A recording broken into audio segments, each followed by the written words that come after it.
Okay, we are live. Welcome to our weekly special wedding edition of Boston Basic Income, because Bethany and I are getting married on Saturday. This week we're talking about workism, and that word basically comes from an article in The Atlantic entitled "Workism is Making Americans Miserable," and it paints this picture of work as kind of this religion that we follow in our society, and maybe it's the article is a little bit critical of that aspect. So I want to start by going around the room and asking people what they think about the role of work and work ethic in our society, and how basic income might challenge that or potentially change the way we feel about work. Yeah, I thought it was interesting how that article pointed out that in the 30s and maybe before that, people who were rich didn't work as much. I mean, they had that privilege of not working as much. And now there seems to be, there's more status in continuing to work and putting all these hours in and becoming, the CEO or the CFO or whatever. So the drive isn't to create leisure time anymore. The drive is to do more work, and that makes it a kind of what you were saying, like a religious, like a centerpiece of meaning in people's lives. And I think that because we're here with that now, the basic income, there's going to be a struggle. We've talked about this before. In if people have time, and they will, if they get a basic income. Are people prepared for what's going to be perceived as a lack of meaning in their lives? Because work is really filling up that space right now, intentionally. I mean, which is kind of ridiculous to me.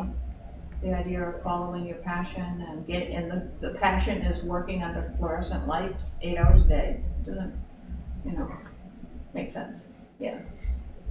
So provocative. I liked it. Workism. I never heard of that word. Cool. I think of workaholism. Workaholicism. Workaholism. Yeah, workaholicism. Yeah. Any thoughts, Carly? Well, I am immediately struck by the idea that there's work and then there's a job, and they're not necessarily the same thing at all. Mm-hmm. For me, work can be what I do all by myself, or it can be the job where I'm not in control.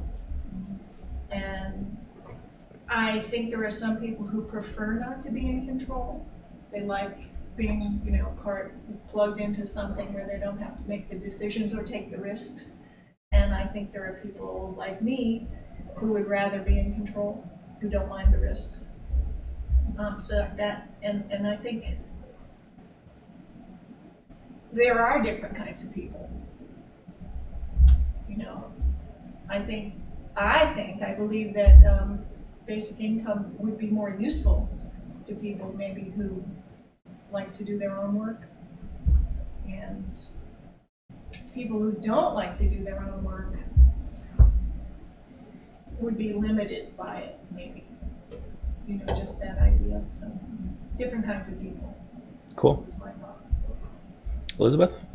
I think the idea that work is this thing that we find meaning in some ways feels really resonant, and is something we've talked about before about if people have basic income, does that mean that they're not going to have meaning? And the counter argument is but then they can do the work they really want to do. And I feel like this article feels like it's trying to push back on that, but I still felt like no. But if people just have money, then they can do the work that they want to do. That this feels like it ties meaning to your wage labor in a way that doesn't feel necessary to me. Even in because I was like, okay, but millennials we're overeducated, we have no money, and we're in crappy jobs. It's but the sort of Silicon Valley hustle of trying to find meaning. And I was like, okay, yes, true, but I wonder if that's in part that people are trying to find meaning because like everything else with their lives is shitty, and they're like, well, okay, like maybe I'll try to find meaning here. But I also like agree that like with basic income, it's like, okay, then you can do the work that you really want to do, and you can find meaning in like, you know, gardening or like raising puppies or whatever you want to do. That doesn't have to be like Jones and working under fluorescent lights for 8 to 12 hours a day. Any thoughts, Colin? Workism to me would emphasize the moment when you're on the clock. And what I was just experiencing recently, and I'm trying to imagine if I was miserable. I wasn't miserable, but it does become a race to be on the clock and to measure the actual time you get off. You get 2 10-minute breaks, you get a half an hour for lunch, and the whole rest of the time is not your own. You know, so I can understand how that could lean toward misery if you feel like that's the takeaway, and so you're taking away from yourself every time you step toward the clock. I can understand that confusion. Yeah. Richard? Well, a basic income might reduce the hours of someone who earns below a certain amount, say $75,000, which is what I've read is the amount that the person needs to feel happy and fulfilled or whatever. And anything more than that just is superfluous. This topic also reminds me of the movie Click with Jim Carrey, which is where the angel or something like that gives the protagonist a remote control so you can like fast forward through things that seem like useless to him. So he keeps doing it over and over again, and so he ages like 40 hours over in like a second, and he's on his deathbed, and everyone, and he sees his wife and his ex-wife, because he fast forwarded all through all the conversations that he wanted that would have preserved his marriage, and his children don't really care for him, and he's like the senior vice president of his company or something like that, because that's all he did was work. So he fast forwarded through the stuff that wasn't work. Alex? I need to watch this movie now. Yeah. I feel like that's what makes their work too. I can't remember it's off topic. Yeah, I thought there was a lot of interesting stuff in here. I think that the bits that kind of felt less rang less true to me were more about like sort of like we've already kind of touched on it with the conflation of work and job, and he sort of is trying to get away from that a little bit, but I think just because it's very hard to break out of that way of thinking, he sort of reinforced a little bit, sort of implying that you're either working, meaning you're getting wage labor, or you're doing something that's not sort of really work, even if it actually could be considered like I think Carly said, it's something you want to do. And look, to pick up on what Elizabeth said, it's also like the business about sort of Silicon Valley and the sort of millennials under lights and all that stuff. That seems like I feel like that that's sort of like it's almost like I feel like that's kind of like it's almost being packaged that way, rather than necessarily the people in there doing it because they really, really want to do it. It's because, like, a little bit like Elizabeth said, which is like that you don't really have a choice, fundamentally, because it's like you either do this or you don't pay your student loans and stuff like that. So there's sort of like, and then that, so they're talking about sort of the top level, like the passion of the, but he doesn't really get into talking about like, what about people at the sort of other end of the income spectrum? It's sort of is very much focused on sort of white, professional managerial elite kind of concepts of work, and that's not work writ large. So Not most work, yeah. yeah, but I think there was a lot to like in it overall. I mean, I know a lot of people read this article because I got people like sharing it and stuff like that, and I think it ranked. I think that it resonated. Yeah. Yeah. Janae? Hi, my name is Janae, and I follow the practice of workism. Are you a disciple? I'm very much, and I never had a word for it. But yeah, my identity is very much tied to my work, and that's just been sort of. I am very much part of this group that has made work their life. A quote that I find really interesting, I've just started scanning through it so that I know what's going on. And the quote that jumped out at me was from this the Paw Research Report on the Epidemic of Youth Anxiety. 95% of teens said having a job or career they enjoy would be extremely or very important to them as an adult. This ranked higher than any other priority, including helping other people who are in need or getting married. Finding meaning at work beats family and kindness as the top ambition of today's young people. From my perspective, it's very true. Like, everyone I know feels like their work is their life. That's where they're going to make their friends. That's where they're going to find their social circle these days. Once you leave college or move from your hometown, and so yeah, I think it's a very interesting topic. Cool. Bethany. Yeah.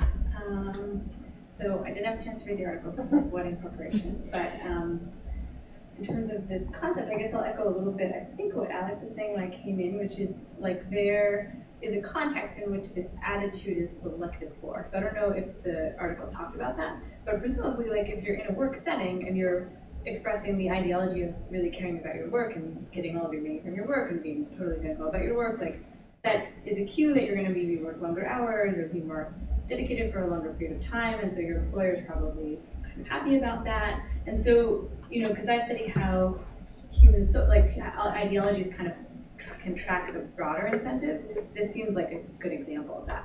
So I guess I'm curious whether the article brought that up, but it seems like probably the workplaces are selecting for these ideologies. And maybe all the more so, like you're bringing up Alex, different kinds of work, maybe all the more so the more flexibility there is in terms of how much work you put in, how many hours you put in, or if you're less monitored, less supervised, then maybe it's even more important that you have this kind of internalized ideology that you're gonna, you know, work as hard as possible, because it's not like you're clocking in, clocking out, and they can kind of tell whether you're doing that. The more sort of leeway there is that for you to decide things, I imagine the more important it is to your employer that you have these internalized beliefs about work. How would you define selecting for the ideology? I mean, how would they I guess do that? what I mean is, like, if you're in a workplace environment and you say this kind of thing, like your, you know, advisor or your boss is going to seem really pleased and happy with you. Say and, thank you, and you know, Yeah, that's where you exactly. find So, your meaning. I guess, Yeah. I mean, we kind of navigate and get these social cues, is I guess what I mean. Right. And the social cues, I imagine, are going to reinforce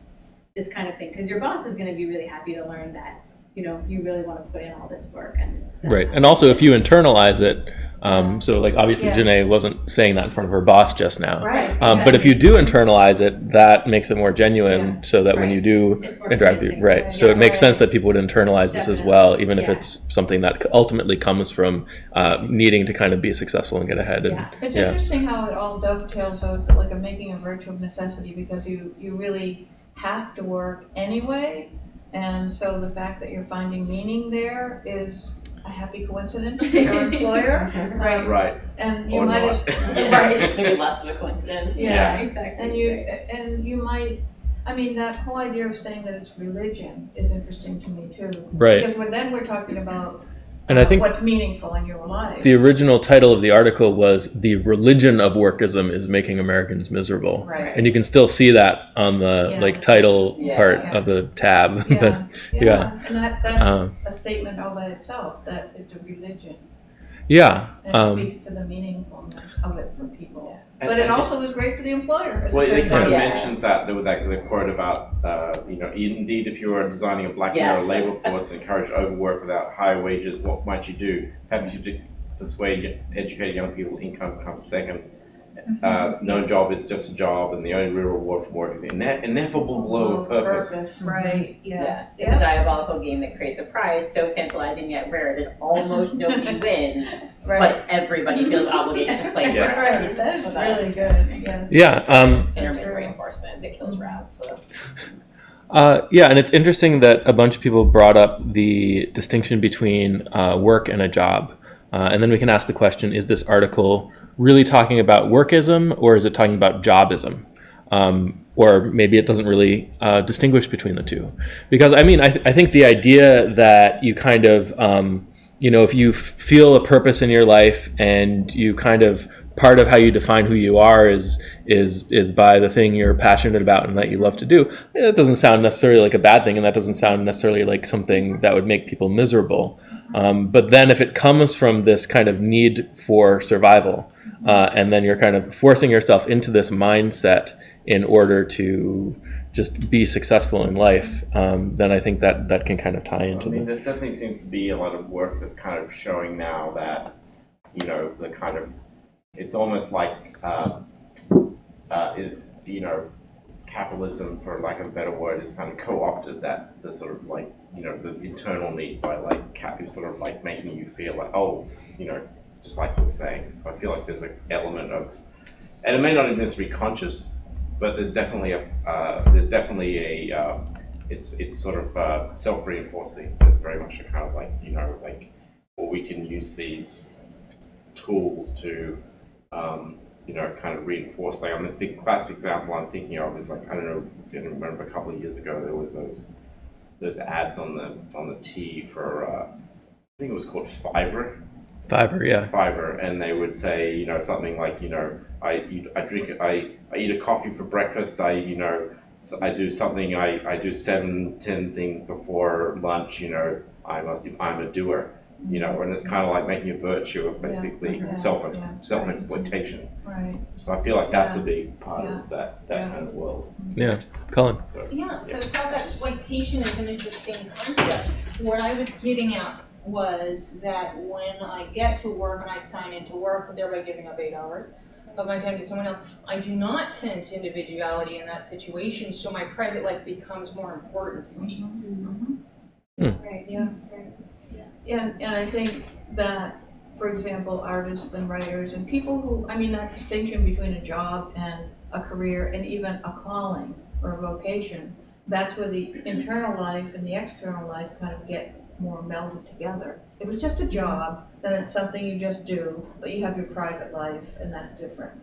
But people kind of are aimed toward, they aspire to bringing those things together. Yeah. And they might kind of pretend they're, I've met people who, I remember somebody who talked about wanting to get back to work, how important it was when we had both, we're talking about our children, we had toddlers, and on the playground, she said, oh God, I can't wait to get back to work, I really miss it. And I said, what do you do? And she said, I'm a bookkeeper. I thought, is that more meaningful than raising, that was a weird thing to say to me. How could that be more meaningful than having these children? I don't get it. But she was really focused on, that's where my meaning is, in bookkeeping. Wow. And you know who it is too. Yeah, I'll tell you right now. Well, I like what you said before, Joan, about, people need to work anyway. Anyway, and people want purpose, like we've talked about in here before. Right. And so if you have to spend all these hours, it makes sense that you don't want to spend them, feeling like you're kind of wasting your time. Or a not slave. doing something meaningful, right? Yeah. Exactly. So Right. that makes sense. Yeah. So what happens to workism if we introduce a basic income? Well, it's interesting that in the 30s, there was that moment where they talked about reducing the work week to 15 hours, and that seemed to be something people really wanted to do. I don't know why that went away, but that seems like a good idea that basic income could help with, reducing the number of hours. That would also reduce, though, that drive, that part of, achievement. I put in all those hours, I rose to the top because I worked hard. Time-serving punch clock, punching kind of concept of work. Yes, right. Well, I have a few thoughts on that. Yeah. Sorry, were you? No, yeah. So one thing would be like more people might expect to find their meaning outside of work. It kind of depends on what happens to work with a basic income, like how many jobs there still are, how many people work them. There might still be like a subset of society if the kinds of jobs still exist that promote this sort of workism, then we would expect people are still working those jobs and people are still trying to get to the top of those fields, and so there would maybe be like a subset of people really, really into it. Maybe kind of like some people are really into like athletics or really into like some other thing and they put a ton of effort into it. There might be people who are also doing that if those kinds of jobs still exist. But like maybe it's a smaller proportion and other people expect to find their meaning and their passion outside of like paid people for a And it would be easier to do that if everybody in the workplace isn't staying longer than the boss. Is staying long- You know, there isn't that arena of competition all the time. If Yeah. other people are just leaving and doing other things, then Right. you're free to My- do something else. My sense is, and I know just kind of my gut feeling that if we did introduce basic, and it was like at a level that was sufficiently high that enough people could sort of at least do a lot less work, if not none, that the institutions themselves would change because it would no longer be necessary to have maybe as many people in a big company, and for a lot of people maybe the drive to be successful in a big company or a corporate hierarchy is that you get to be in charge of a lot of people. Yeah. And if there's not as many people to be in charge of, there's not as many, you know what I mean? Right, So I yeah. feel like that's Yeah. something that is almost impossible to predict, but my gut feeling is that would change, and that might make a lot of people kind of nervous because they kind of like I've worked in lots of different organizations, corporate and sort of academic, and there's definitely a personality type that really likes being in charge and like having a lot of people underneath them. Right, Like yes. it's like Yeah. like you sometimes go to conferences and you hear people talk about so and so's the senior like the article says the SVP, and they have 150 reports, and they're like they report it as if it's like isn't that amazing, isn't that good? I sort of think to myself like, what a tool. It's kind of like it's just not my way of thinking, but Right. but I don't know, that's something that I think could happen if it was sufficient enough that enough people felt like they just didn't want to opt out of that entire system. So maybe there wouldn't be as many. Not of as much of a reward. You don't have as many people under you. Right. Yeah. I mean, and that dovetails too with automation and the idea of people's jobs being taken anyway. Right. So that's going to be a It reduction reduces the there. cachet of any of those positions. Yeah. So that's something that's hard to. I think we tend to think about it sort of in a vacuum, like moving to basic income, but everything else stays static. But I have a feeling a lot of things are going to, like if it was sufficiently high level, things could really change in a really fundamental way. And my gut feeling is that it would be mostly good. Yeah. But Right. Yeah. Yeah, Richard. There was a pilot in New Zealand where people started working only 4 days a week, and they were more productive, and they earned the same amount as if they worked 5 days a week, and they weren't as burned out or whatever. And what was it? Well, how they were talking about with people moving up in the world and whatnot. Well, my brother, he wants to move to the company headquarters in Connecticut, and he would earn twice as much, literally, for doing pretty much the same job, because he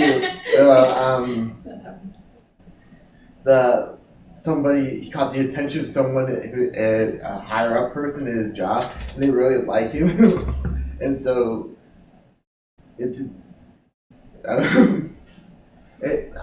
he already works a lot already, so I don't. Yeah. It's just I don't understand the whole allure of the whole thing. Yeah. Right. Well, when Alex was talking, I came up with the word power and competition, which to some people are a game element. So the work is fun because they get to win, they get to put other people down, they get to put themselves up. I don't think anything would change that. no, that's not I going think away. that would stay there, and it would. But some people who could choose not to play the game. Yeah. And then the really unhappy people would leave, and those people, it might become very ferocious. Of the ones who are left. Like a Hunger Games kind of. Yeah. And the evil system will devour us. Yeah. Yeah, because the willing, sheep people would be gone. Yeah. They'd leave. They would leave. Yeah. I mean, I felt that way about if there was universal health care and it wasn't attached to your job, because it's become attached to your job. Right. Yeah. And people don't quit. And Right. that's their reason, health care. I mean, Usually they're sick with something and they need the. I can speak from I'm from Australia, grew up in Australia, and I know just like culturally there, like that is something people never think about. Like, I mean, if people stay in jobs, or leave jobs because they don't like it, but very few people ever stay for health insurance because it's universal, and that's it really reduces the power of bosses and hierarchies a lot. And I think that's ultimately a good thing because you shouldn't, no one should have to feel they have to stay in a job to get healthcare. But it's a real thing. I'm sort of amazed that we don't have it yet. But to that point about power and competition and the ferociousness of the people left, I mean, we've talked about the efficiency of the workplace improving because the people who are left want to be there. And maybe the wanting has to do with that kind of need to achieve and need to work more and all of that. And, that's fine. Let them do it. Maybe they're ferocious and productive and they're making each other miserable, but they're producing great stuff for everyone else. Yeah, exactly. Great. So fine. Yeah. But the downside of that is those people might be willing to cut corners, and like that one stock person from like 10 years ago who ran up $1 billion debt or something like that, and his company went out of business because of that. Was this part of the crash? In the crash? Yeah. Like the Big Short stuff? You're talking about like Bernie Madoff or? No, it was this guy who's like in London, I think. He had this. He was a trader in this company that's like centuries old, and just went out of business because of him. Oh wow. Ooh, yeah, I know what you're talking about. Yeah, It was I like feel in the like the story mid-90s, feels right? familiar. No, it was like 10 Or was it 10 years ago? I feel like 10 the years story ago, crashed, but or 5 years ago, or something like that. Oh, or okay. the story that I'm Something- thinking of is one of those ones where you're betting and you're like, oh, this one didn't do as well as I expected. I'm just gonna and then you've dug yourself into this I'm now $10 million in debt. Right, in a hole, and thing. and then you can make it worse by trying to do something else to get Yeah. yourself out. Yeah, that one feels less like cutting corners and more about the game is broken. But- So this article, a lot of it is about kind of the breakdown of work-life balance and how work kind of becomes people's lives, at least at this kind of level of socioeconomic status. Now, the whole idea that we have a work-life balance, I mean, it kind of is part of,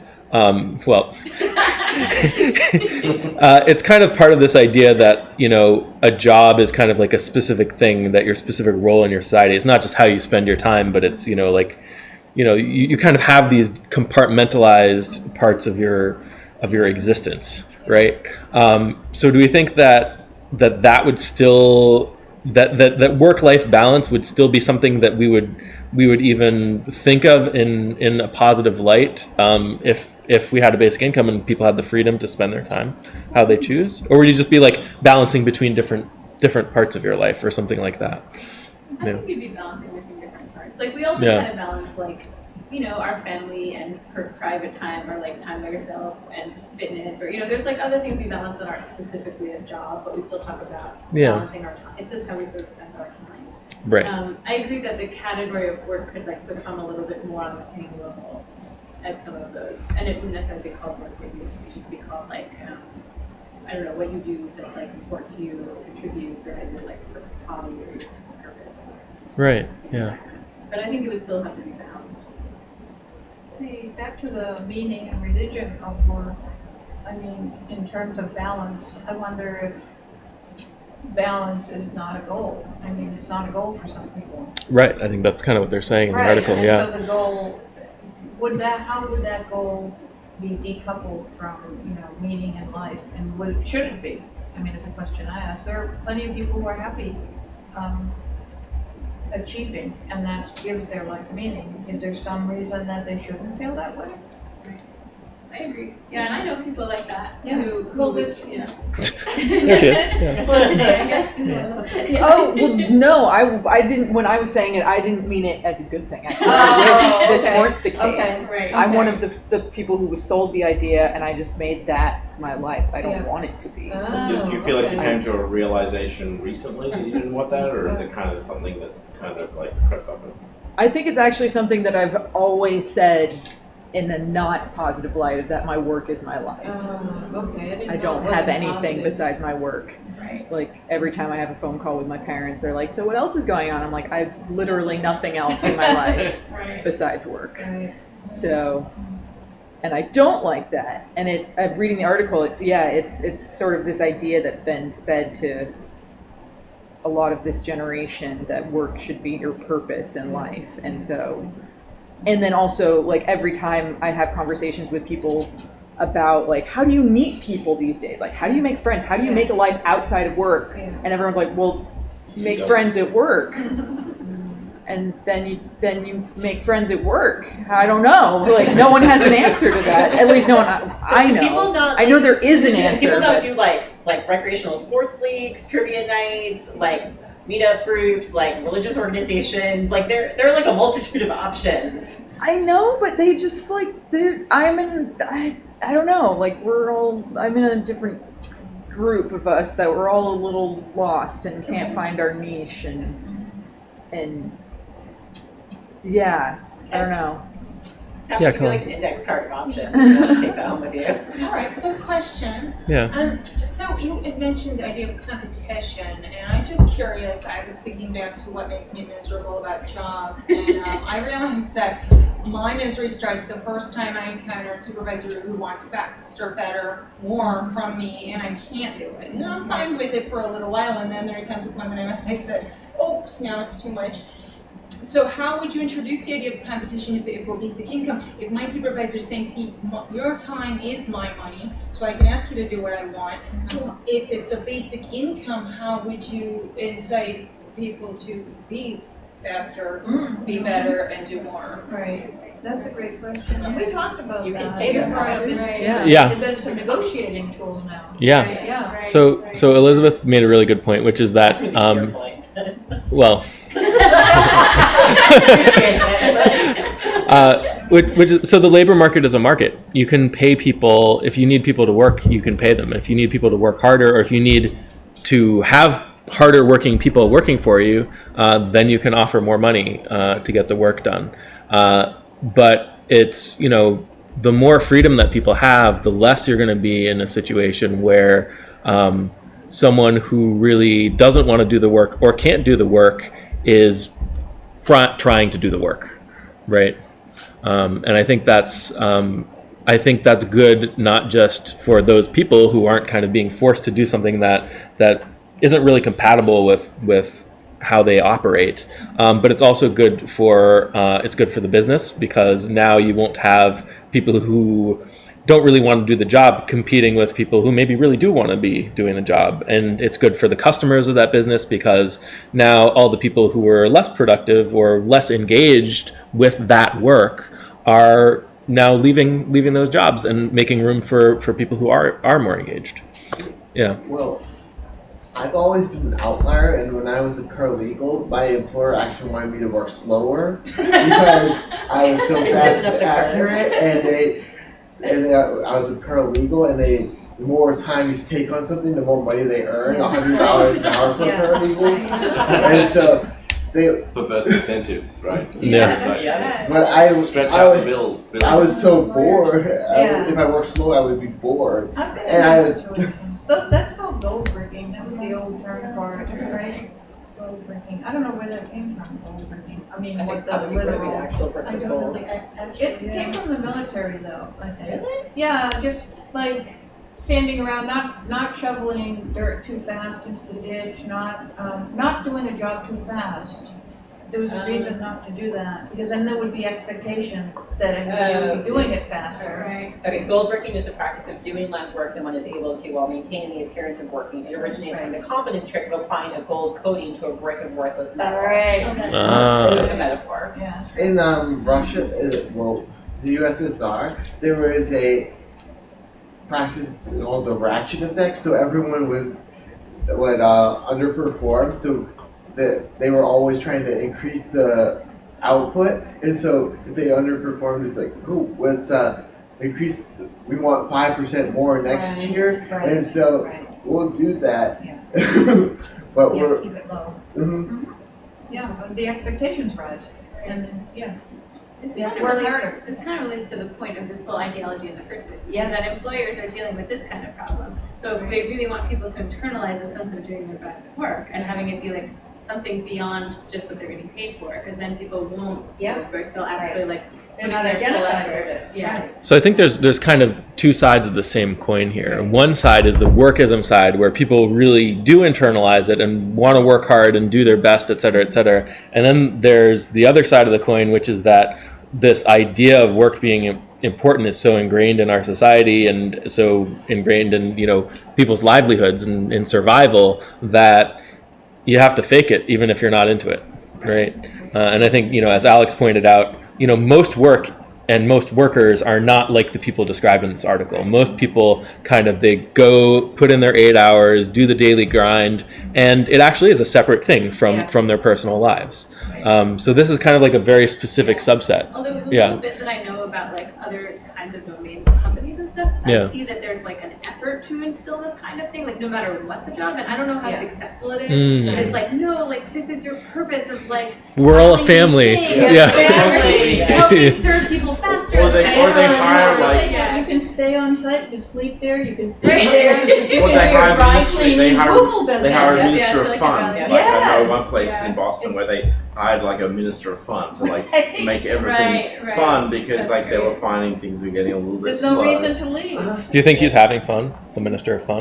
I don't know. Yeah. It's like Yeah. probably Yeah, not it's like a sad There's clown. actually people who die of a disease called karaishi Yeah, in Japan, I know. Yeah. where they overwork themselves to death. And a few years ago, there was a person on Wall Street who was like a intern or something like that, and they died in their office because they worked too much.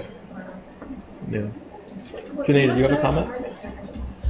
I was just, so I'm curious about like, taking a poll of the room, because I'm sorry, I'm feeling like an outlier because this article speaks to me, but everyone else seems to be saying that this article did not speak to them at all. So it just, so that just everyone does not feel the workism that this article I feel describes. definitely some Okay. aspects of it, yeah, for sure. Okay, just sort of trying to like gain people's I perspective. have, especially at different points in my like still, but also different points in my life, I think to a greater degree, for sure. And I'm certainly surrounded by people in this mode for sure. So yeah, and I also like see the flip side. Like sometimes people really, like you were saying, Alex, like really love their work, and it kind of, or you were saying this too, and it kind of is their whole life, and they are happy that way. And so I see it like people unhappy with it, and I see people happy with it. And I guess that's maybe one aspect we haven't mentioned is like part of why people might aspire to this is like for some people it actually can be a very enjoyable way to live. It can be very exciting, like you feel like you're doing something really important, and then because you have to work, like you're also getting your income that way, and so it kind of comes together for some people. So I have also seen that, and I've seen a lot of unhappy people in the context of like I mean, I feel that can really work really well, like you know, and in academia, like if you've got the right kind of academic job, if Exactly, you're yeah. like in a stable situation, you love your subject, it's like just it's joy, right? Right. So I can you know, but it doesn't work for everybody. Totally, And, yeah. and even people who are in that area, they want to, you know, because there's so much competition, it's hard to often get the kinds of jobs that afford that stability. Yeah. Which is actually one of my thing I'm really interested in. It's like how basic income could, you know, like enable a lot more people to do the stuff they really are passionate about. Yeah, right. Yeah. So what occurred to me in all of this was that work itself evolves, and that through my working career, I've watched the, field of work evolve. And this is really speaking to what, to me, feels like modern work.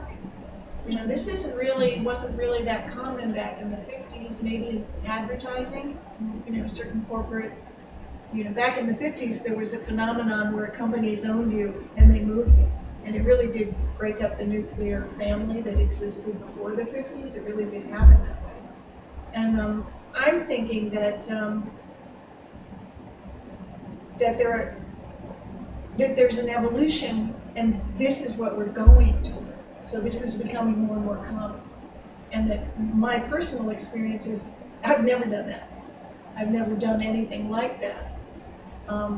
In fact, my only working for a company has happened recently. I was freelancing my whole life. So you know, the basic income for someone like me who actually did follow their bliss, you get to the end of your career, if you haven't developed security, which you haven't, would save you.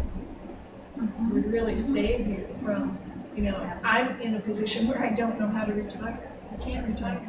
Yeah. Yeah, and that's just, you know, my choices led me. I'm an artist, and I worked in the theater, and I got work, and I survived. And now I'm facing, you know, old age comes, whoop, and you know, who's taking care of me? The Social Security is not. Yeah. And it's, you know, that's got to be a complicated system. And because all the benefit systems are basically predicated on that sort of institutional structure Yes, of right, evolution, yes. which itself is now Right. is itself being dismantled, right? And everything's become more virtual, and so even in jobs that are sort of like in these highly paid, or even those jobs that are kind of like short-term or fleeting, even like CEOs themselves are like kind of like flitting from company to company, right? They're kind of like, you know, it's not like you expect to, you know, like the top performing CEOs are not staying, and you know, they keep being poached by another company because they somehow think that that's gonna. So there's sort of no security even at the level of the big corporations. Which used to be true. I mean, a Which- company right. really did own you from beginning to end, right. pension and everything else. Right. And now, yeah, you're right. It's an interesting correspondence that there's that much dedication into work, and yet it isn't coming back the other way. The company's not dedicated to you. Well, you could. Maybe in part of purpose, the companies are like, okay, like we want you to just like feel deeply meaningful about this job. Like right. we're not For a couple of years. Like we're not gonna provide you with Yeah. any benefits Right, or right, like any like extras. benefits?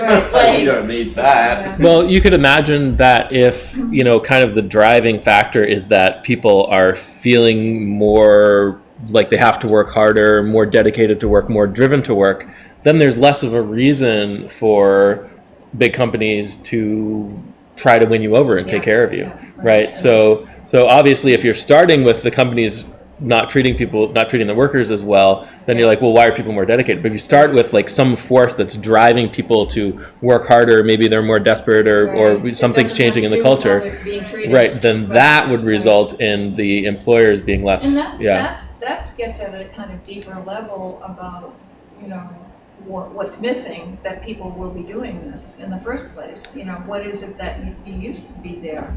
Religion, for one thing. I mean, there used to be a sense for a lot of people that they don't have, that there's a purpose in their lives that is now gone. That's also an evolution of society that's led to, where does it go? Where does the purpose go? Yeah. I mean, for artists and writers and musicians and people outside that, that's never been the issue. I mean, because the meaning is in more of a calling, not about doing work for someone else. I mean, these are jobs. These are things that you do for someone else. But it's not you. But I think it's interesting though. You're seeing a lot of that sort of that language about like, oh, you know, you're a curator, you're artisanal. Yeah, you're right. That, The that creative. gets, the creative is now being appropriated by Absolutely. the workplace to kind of like Notice make you think that you're like that, and you know, and sort of like in lieu of good benefits and just stability, you get these other things. Innovation. Because isn't that great? Yes. You know? Well, I think there's also this aspect of you're building your resume. So you're using all these different jobs and you're using all these different employers to like piece together an identity for yourself, and try to kind of win at this professional game. So it's not. So there is this element of, you know, businesses being less dedicated to their employees, but there's also this element of workers being less dedicated to any particular business, but still being like hyper focused on working hard and showing off, you know, how talented they are and how skilled they are and all of that. So it's kind of this competition that's not just for, you're trying to work hard and do the best job you can, but it's not really for the benefit of the company so much as it is for kind of your own benefit. Yeah. And I guess there's some other perspectives on like people bouncing from company to company. Like I think if people, well, I think it is mostly about building your resume, but if people also want this experience of learning new things and being challenged, which I think they like have come to expect from their work. It's easier to get that by jumping from company to company than it is for your own company to keep evolving your job. And I guess another thing I'm wondering is, like, to your point, how much of this reflects the change in the kind of work that these people are needing to be doing, or like needing to be hired, like that the workplace needs done, and is it the kind of work that just lends itself more to bouncing around more, or to like different kinds of work structures?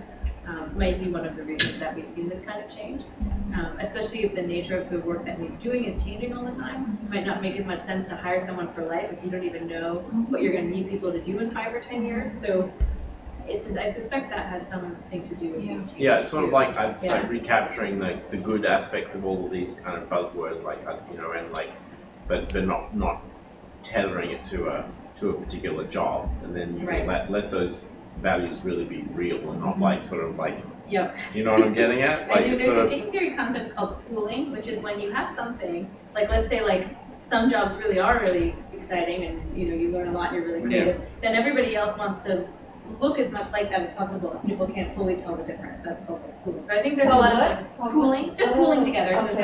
Pooling, exactly. So if it's not fully transparent, which job is which, then if I don't know if this is to your point, but if like there are these seeds of these things that really are there in the workplace, then all the other companies want to appear like that as much as possible. Yeah, both I think from the employer and the employee, right? Exactly. Same for the employees. Like if some people are really passionate about their work and that's all they want to do, everybody else wants to pretend. It's like in biology we'd call that mimicry. Like mimicry going on, right? Back during the Great Recession, there, like France, I think people were out of jobs, and so they actually just went to the office so they can look like they're working, but they're not actually doing anything. This was actually, it wasn't just people deciding to do this. They had these programs where people would go work in a fake office. They'd go in every day and, have like a fax machine that didn't send anything anywhere and, like stuff like that. Yeah, no. Did they think they were going to a fake office? They knew that it was like this work program, because it was supposed to be like, your jobs are coming back, so we want to keep you in the routine, just so you're, Yeah. And people weren't being paid to do this? They were paid. Oh, they were? I believe, yeah. Oh, well, that's interesting. So it was like a government program. Yeah. That's so It's like the modern equivalent of the just dig a hole and then fill it in. it is like that. Right. Yeah. Office equivalent. Need to make sure you're I've been told before, if you submit a budget and you don't use all of it, they'll take it away from you. right. So it's that idea, it's that you're keeping up with some sort of thing that you've built up that has to keep growing instead of constantly having to keep growing. And the illogical thing about, can't we get what we need when we need it? Why do we have to reject it? Yeah, I think there was, it might have been Andrew Yang who mentioned this at one of his gatherings. He's running for president in 2020 on basic income, but he was saying that he knew someone in the military whose job it was to, at the end of the year, fly a plane over the ocean and dump all the jet fuel into the ocean, and just keep doing that, because if he didn't do that, then their budget for jet fuel would get cut the next year. Yeah, that kind of stuff. Was that Martin? I believe Martin. It was either Martin or Andrew Yang. They're so similar. I've only heard this story in this room before. Oh, okay, all right. And people read that David Graeber book, Bullshit Jobs. Mm-hmm. So what the story opens with is kind of like that. It's like this guy whose job it is to kind of like drive 100 miles to like swap some laptop or some computer over to some other thing, and then it's like this kind of strange thing. I mean, it still needs to be done, but it's done in such an inefficient way. Right. It's like, why does it need to be a job? Like, right. It's just insane. It's just insane. Yeah. So we have some comments on the live stream. So Mitchell was suggesting a quote for us from the article. No large country in the world is as productive as the United States. No large country in the world as productive as the United States averages more hours of work a year, and the gap between the U.S. and other countries is growing. So this is kind of a U.S. thing, or at least more so than in other places. Yeah. Sorry, I didn't read the article. So he's claiming that our productivity is not up to speed with the hours. So that's like an important Yeah, and I think when it says productive, it means how much production there is, not how much production there is per hour worked, because then, that couldn't be a statement. yeah, right. Because Yeah. it's kind of a separate phenomenon of like people are producing a lot and the companies are benefiting from that. Maybe the people aren't benefiting from it. Versus like people are putting in a lot of inefficient hours of work. Right. Those are, for me, there are sort of different ways to think about what could be driving those two different things. And that's what it sounds like is happening. Yeah, it's interesting. Yeah. So I don't know if it's gold bricking or Well, Um, I kind of yeah. like that. Right. or maybe at some level of the economy, at one level of the economy, everyone's working really hard towards something, but maybe the businesses themselves are gold bricking. Like they are, like their workers are working really hard, but the whole business doesn't really make sense, and it only exists because it was really easy to borrow money because the Fed lowered interest rates or something like that. Yeah. I guess use gold bricking in my everyday conversation. Yeah. And there's also sort of unintentional. I mean, like when Richard brought up like wherever that like they did 4-day weeks instead of 5-day weeks with this, but like an appropriate reduction in hours. So it's not like you're doing all 40 hours in 4 days. Like there's like a lot of studies that like people are less productive than they think they are. That you're like, oh yeah, I'm gonna keep working and like burn the midnight oil and do this thing. But if you actually like calculate, like okay, so how much did you actually how productive were you that you're not as productive as you think you are? Because you're just like, you're exhausted. Yeah, most and people get about 3 hours or something a day. Yeah, and so it's like not, really good. yeah, and so some of it is the like, okay, like, you're like, oh, I'm just gonna check my email for a second, and that takes longer than you think, but also just that you're like, you're exhausted, you all decided about how you need to like, like take some rest and like, come back to it with a fresh mind, and if you're just like, oh, I'm really trying to figure out this budget proposal, and you're like, you've been staring at these numbers for 7 hours. It's like a cult of busyness, right, that sometimes comes around these sort of things. If you feel like you're doing a lot of stuff, even if it's not like very... Yeah, and the cost of switching, and then if you're constantly, Yeah, you're like, oh, I right. have to respond to this next email that came in, and so then you haven't actually done anything on this like big, thoughtful project, because you've just been responding to... Well, last year I think it was, I read an article about this, a short article about this guy who for like a decade, he was like a supervisor or something like that in Spain, and he didn't do anything, he didn't even show up for his job, and so, and no one noticed, and there was a number of people like that all over the world, and there's a anime about the whole topic of workism. Well, there was an episode about it. I actually sent you this episode about this time last year. Oh, was it the railroad one? And there, Yeah. And there's also, the railroad with there's this guy who is like scrubbing the tracks to make they're all shiny and whatever because they want to connect this railroad between.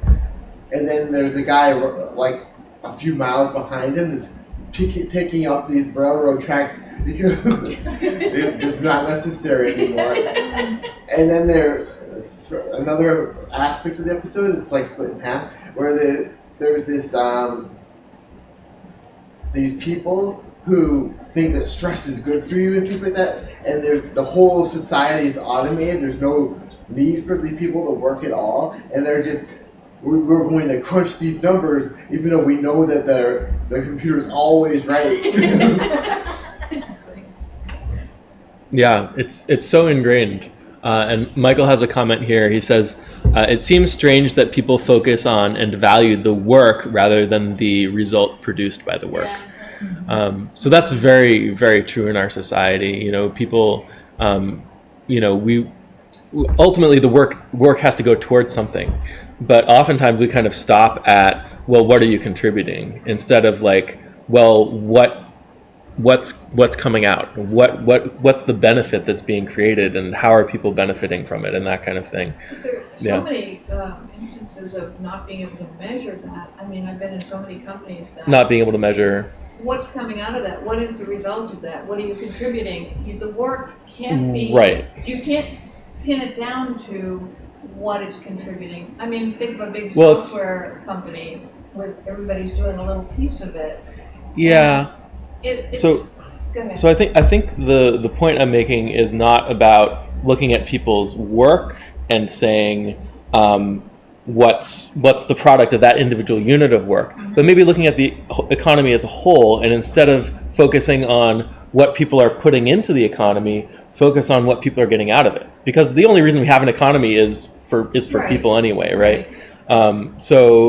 So yeah, I mean, in terms of measuring the actual contribution of, like, that's kind of impossible. You're the employer, and you need something done, and you pay whatever you need to pay to get that thing and done. that's why And people end yeah, up pretending to work. I mean, Right. there isn't any result that they can show. right. But there is this idea that work has value, or it creates a certain amount of value just by virtue of the fact that someone's kind of putting the work in, and that, if that person isn't putting the work in, then you lose some value or something like that. But like when we think about, like I said before, the labor market is a market. I've said that like a million times.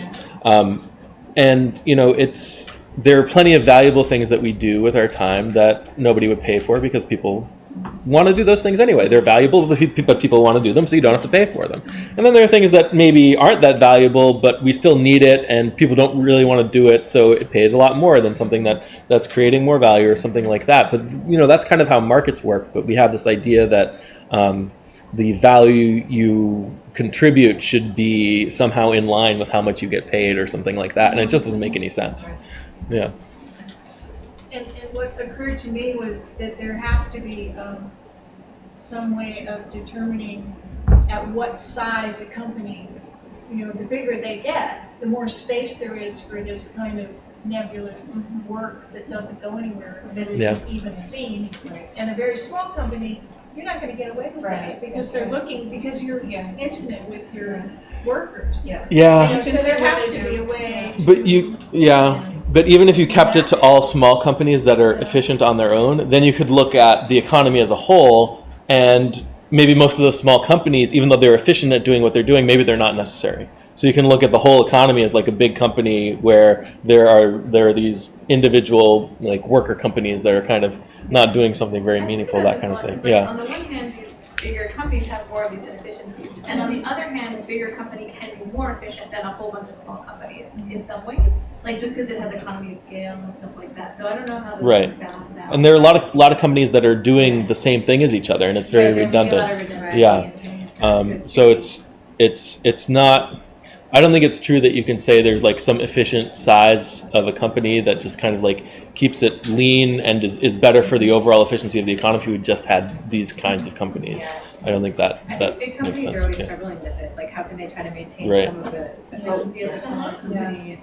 Like during the Great Recession, there was these like managers who they enjoy having all these people underneath them, and so Reports. they cut they cut to make sure that they were to show that they were making progress with cost cutting and things like that. They actually just cut like 20% of their employees that weren't doing anything anyway, so they show that they're contributing towards the company, and so they wouldn't get fired as well. Right. And then there's like Star Trek, where everyone is working towards a certain goal. We're going to explore the world, the universe as we know it, or something like that. And Have you ever seen Star Trek? Oh, So I thought they have no money, right? I thought you never watched Star Trek because they were still making new episodes. No, I watched the original series and then Okay. the Next Generation. Okay. Sorry, that was kind of Wasn't it in the Voyage Home where they established that there was no money in the Star Trek universe? yeah. I mean, They don't have any It was money. like- I mean, it's Oh, implicit in back a lot in of it. time, Like, they it's in don't a have post-capitalist utopia. Yeah. But it didn't. But that wasn't in the original series. Apparently, that was later on the beginning. Of Well, Oh, yeah. I mean, if they went back in time, they found themselves without money. But that was the Voyage Home, right? No, it was also the original Spot. Yeah, we didn't have money. Well, that was.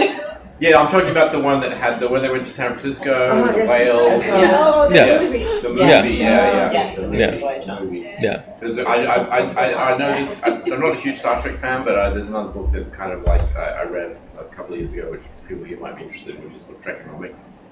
Yeah, I've heard of that. And Yeah. it's kind of fun and kind of talks about how Star Trek is a kind of interesting example of sort of like space income and stuff like that. and he goes into a lot of detail about about that particular movie, which I did not know all about. But It's funny though, because you watch the show and they make a big deal about talking about how they don't have any money, but then they have things that are basically money that they don't call money. Yeah. And in order to have like a realistic world in which characters have realistic interactions, they have to create money without calling it money. So it's a little bit funny, and I think it's kind of this it just goes to show how fundamental money is to economies and trade and everything. Yeah. Something like money, even if it's not called money. Right. So they actually Federation did have credits money or in whatever. on a number of episodes, like this one episode where they burned out their dilithium crystals, and they went for like squeezing all the energy they could out of their crystals to get to this mining planet, and they were said, we're authorized by the Federation to pay a fair market price for their crystals or something like that. Wait, they have money to trade with other cultures, right? Yeah. That's there's Not entirely consistent. Yeah. I mean, you get some hand-wavy stuff about, like, so there's the Yeah. Federation, but then there's, like, the rest of everyone Okay. else. It's complicated. Yeah, so but it's interesting also because they're all kind of workaholics on there I was and gonna nobody's say that. paying them and yeah. They're really into their jobs. Yeah. Or they're in, like, a basic income utopia kind of thing of, like, I mean, all your needs Yeah. are provided for, like a replicator to fill your food and everything. Speaking of science fiction, I know that people watch The Expanse, but they have another show that tried to at least they have something called Basic, I think, and apparently like it's not in this world. This is like going to colonize Mars and the belt and stuff like that. I haven't watched it yet, but an article explained it where they you're now, if you get basic, you're not allowed to work and you don't have any money. It's like a choice. Yeah, you that's get very nice. yeah. You're not allowed to work. And you can't buy anything that you want if you don't have any money. But the people who work, they actually get money and they can get what they want. It's definitely not basic income the way we talk about it here. That's what the Right. article explained. This Right. is in science fiction. Yeah, it's the It's show, on- TV show called The Expanse. There's going to be new seasons of it on Amazon Prime. It's definitely addictive.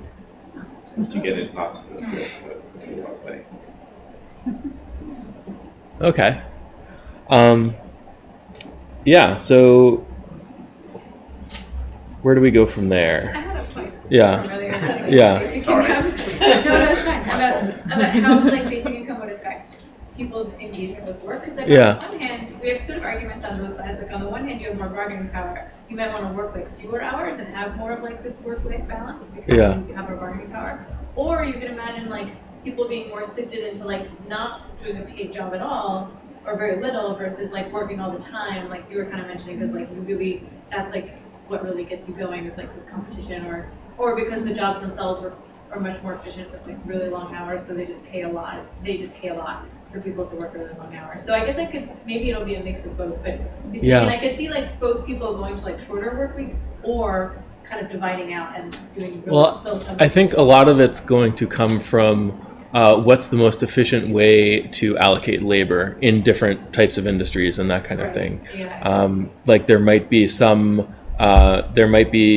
forms of work where it's, people can work a very small number of hours and do a really good job. So you have a lot of people doing that job for very, very short work weeks, that kind of thing. And then there might be some jobs where you really want to invest in a small number of superstars or something like that and really just like push them to 100-hour weeks and that kind of thing. And it could be different depending on what kind of job you're talking about. I guess there's some yeah. ambiguous jobs, because like for example, professional sports are going to be like second line. Yeah, exactly. And so- They're never not going to be that way. Yeah.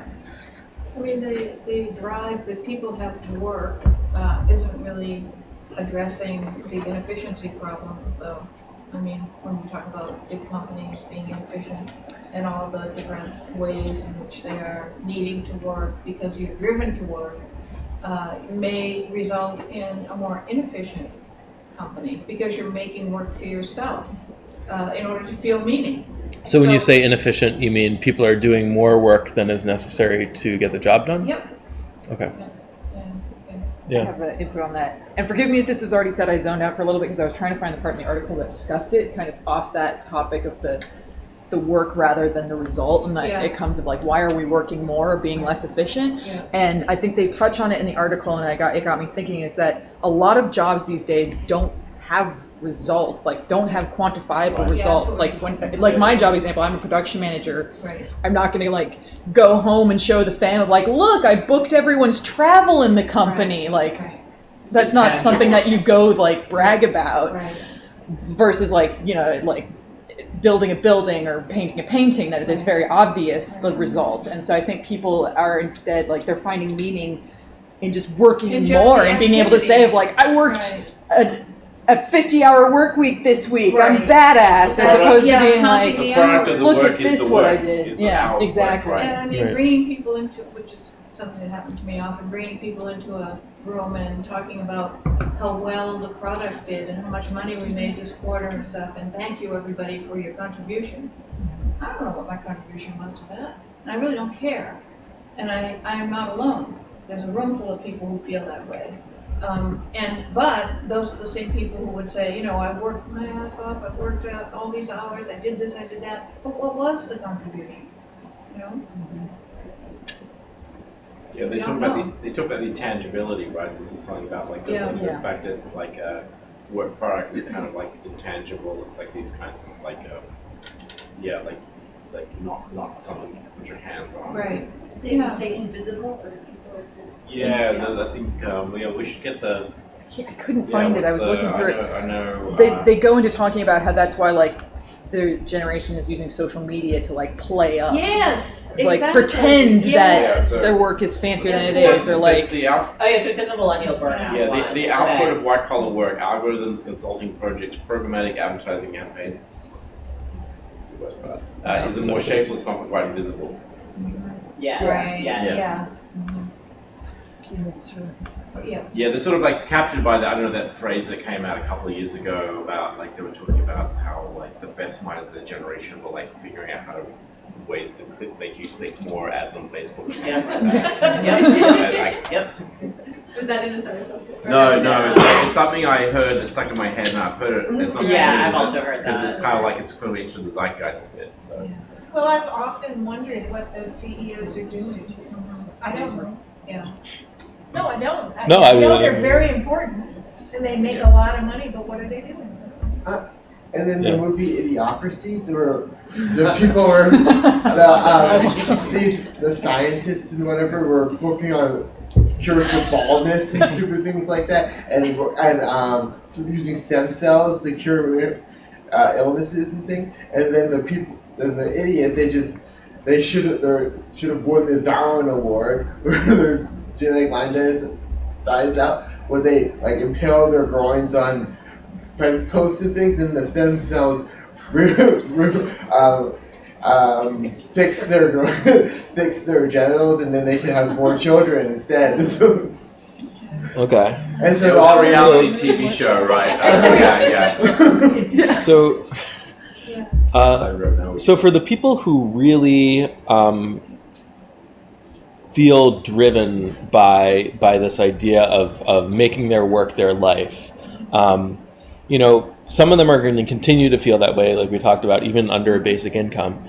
But how do we think they're going to be affected by culture changing around them? Like right now, work is such a part of all of our culture that it's so important that you work hard and what you get because you earned it and that kind of thing. Like that's everyone's playing that game, and there are some people who are really into it. What happens to those people when it's not everyone anymore? I Yeah. imagine it becomes like one of these things that only some people do, but it's still like impressive to a lot of people. Yeah. Like being really good at a sport, or going on a lot of like, I don't know, meditation retreats that are really hard. I don't For example. that I'm really great at.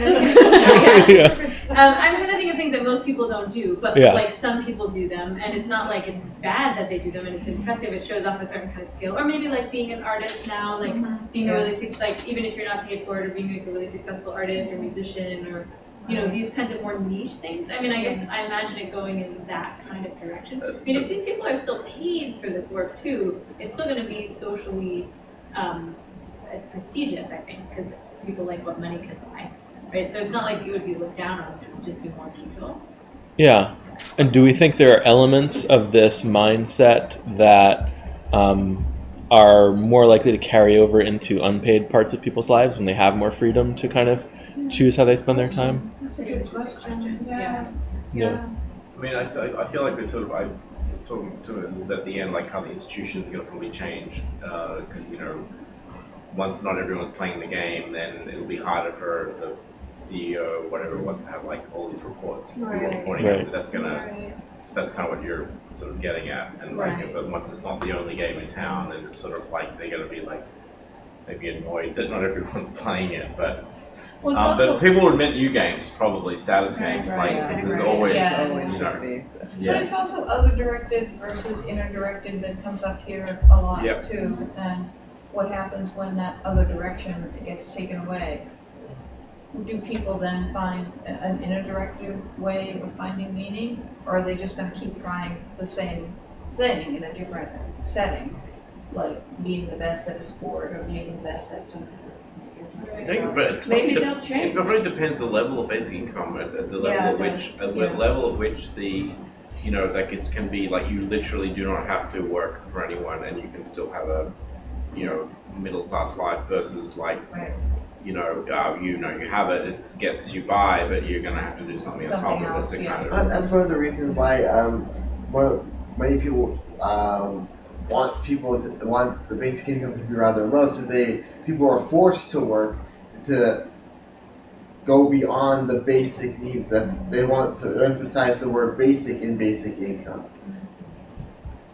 So why do they want to force people to work? Because of the whole workism religion type of thing. Or because of like companies sometimes benefit from people having less bargaining power, right? Definitely. I can see that. I mean, it's complicated. I know you bring up counterpoints like you want the most motivated workforce. Well, not just that, but companies also benefit from consumers having more money to spend, right? That's true. Yeah, So that's how you that's a profit, good right? point. By So selling you have to things. play those Yeah. big balance. Yeah. Like we've talked about like the idea of like deservingness and this like toxic cultural idea that we have that like Right. like you can't just like have enough money to live on just for being a person. Like you have to earn it. Like you have to like deserve it. And the biggest way that you indicate that is that you work for it. To be like, okay, you're not just some slacker. Like God forbid that we as a society just let you live as a person because you're a person and we're a society. being, right? But the thing that we're not talking about is the need for approval and the need that you're doing it for somebody else. Some people want that. I mean, Sure. that's an other directed perspective that probably wouldn't be changed by basic income. So it wouldn't just be about the work I'm doing. It's like, who's noticing? And who's going to say that's good? And because there are people who are directed that way. And that's not a changeable or an easily changeable thing. That can happen outside of the wage labor economy, though. Like, you could be like, oh, like, I'm gonna, work in this community garden, and like, whoever supervises the community garden is gonna be, everyone in, the neighborhood is gonna be like, oh great. Or I post it on Facebook. I'm really excited about these strawberries that you're cultivating. It tastes delicious. That kind of feels like a Portlandia sketch in the front, right? Like you can sort of see that happening. You're like, who's the best? I mean, because just because you're not getting paid doesn't mean that nobody cares about the work that you do. I mean, like that's like you're. So. Well, yeah. Yeah, I mean, I think you're right that there are people who kind of need this externally imposed structure, and that's true. But then there's also the aspect of people who want the structure to be imposed on others. And that's kind of, I think, what Richard was getting at with people wanting to keep the basic income low enough that it forces other people to work, right? So, I mean, I think it's kind of two sides of the same mindset, but it's certainly one is a personal thing affecting you, and then the other one is like judging how other people should. Yeah, go ahead. I just think it's two things, isn't it? Like if you have to work and you want them to work, because it's not fair. If I have to work, then they should just sit home and get money. But the other part of it is like, isn't it Calvin who said we should work? Calvinistic work ethic, A lot of people say that. Protestant. But he was like, he was one of the. It's like how you get to God by working yourself. Yeah, right. The And it's religion. interesting too, Yes. in terms of the point I made earlier, like it's interesting you bring up Calvinism because these ideas also came about when there were more opportunities to do this kind of work. Like you weren't just like a serf doing agricultural work, but like you actually could have, you know, you could actually rise basically. There was more social mobility, and so people could materially benefit from having the ideology that like you should work more. And so lo and behold, like that's kind of when that comes about. And so, because I was bringing up before, like how material benefits for having this kind of workaholism, like in your workplace, for example, might be driving some of that.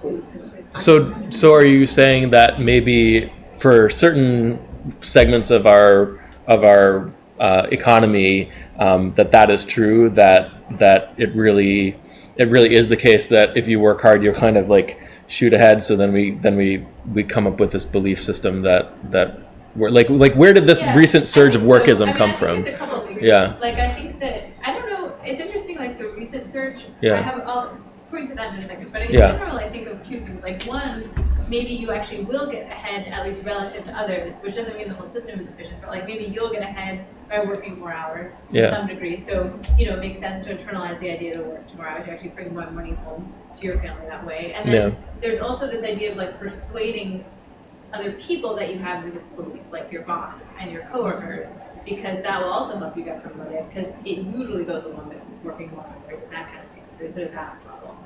In terms of like recent changes, I guess I was speculating that like kind of similar to the point I was making about when you start to see the Calvinist work, I think, like if work is shifting so that there's more flexibility, more variability in output, more variability in how much work people are allowed to put in, that kind of thing, then you would imagine that these ideologies would be even more called for. Whereas if it's very structured, and you have to come in at this time and you have to leave at this time and your output is monitored, like, tangible, et cetera, like you don't need the ideology as much. Yeah. Alex? I was going to say, like, it's sort of like, I feel like there's sort of also maybe like the sort of more, even more the highest echelons of like super, like, I'm talking kind of almost like the super rich billionaire kind of classes that people are working really hard and trying to get people to build these companies, work really hard, and oftentimes there's a sort of they see ahead, they're cynical, they're thinking, well, this is, eventually it's all about exiting, so it's about creating a company that gets this massive valuation so you can then sort of exit the system and then you can do what you want, right? So there's sort of this, there's sort of like, and that's accessible to a very small number of people, but there's enough people for whom they sort of get at one level, they kind of get it. They sort of thinking, okay, well, this is kind of like a mug's game. Like, why should I keep working? But they will work really, really hard so they can actually sort of like, I've met people who told me to their face they want to create a company, they want to be $100 billion, so they go to live on a beach in Bali. How old are these people?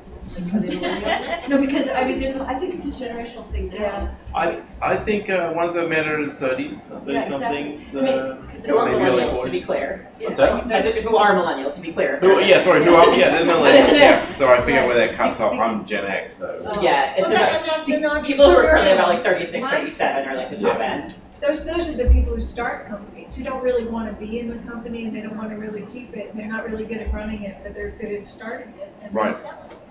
Also, I've heard from, I don't know who's saying it, probably older people, that millennials are lazy. Which is bullshit. I hear that, it's a lie, but yes, it's a huge lie. You know what I mean? It's because they don't want to work all the time. They want to have a life of balance. Yeah. That sort of What? thing. It's interesting because it's kind of the difference. Right. So It's I know. millennial fear, isn't it? I don't know if it's different, a whole different. I think my sense that comes because there's a feeling like, I had a good, but there's sort of a lack of awareness of like how stable things may have been for when they were coming through it, and there wasn't at that, and things like inflation wasn't driving the cost of people often point to like how cheap flat screen TVs are or consumer goods, but you look at the cost of education, you look at the cost of like college textbooks, you look at the cost of childcare, you look at the cost of health insurance. They're the necessities, but they're all through the roof. And that's kind of, I think that's what's driving a lot of that. Like, is that sort of like they're like not looking at one side of it, they're saying, a lot of them are thinking, well, this is kind of our mug's game, right? And also, I don't think they questioned it at the time. It's like you're just supposed to work, you're supposed to do what they say, you're supposed to work on 8 to 5. It was only during, but the technological changes that you could work at home and all that. Right. And so it's been the last 20 years. that you could have a lot more flexibility. Before that, it wasn't really a question. You just Right. You work late or you don't.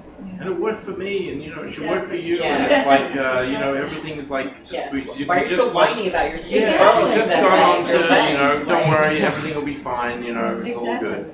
So, yeah. Richard. That's the basis behind the whole, with the gig economy and things like that, and the whole basis behind what Bernie Sanders and with the shouldn't have to work 40 hours, we cannot be able to make ends meet and things like that, and then the job guarantee. We want you to have a job that's able to, that even though you're not really doing anything, many of you probably wouldn't be able to do much, maybe like pick litter out of the park or something like that, and so you would, and then you would get health insurance, and you would get $15 an hour for not really doing much of anything.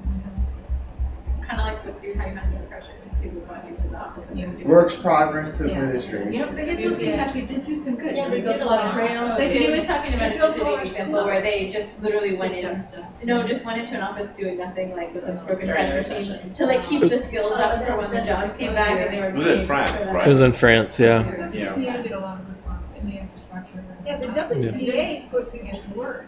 Yeah. Building dams. and Our whatnot. infrastructure is pretty much Right. done then, and it needs to be redone. Yeah. So I mean, I think it's great to invest in infrastructure, and it's a good thing that we did that back then, and we should be doing more of it.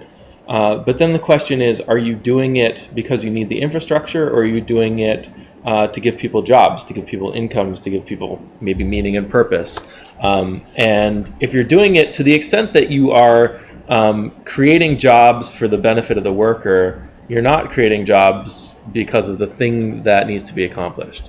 So if if it had simply been an infrastructure investment program, then maybe we wouldn't have needed so many jobs. We wouldn't have needed so many workers or something like that. But in our society, in this mindset of work being so important, you kind of use the jobs as an excuse to get the thing done, right? Like, would we have had that infrastructure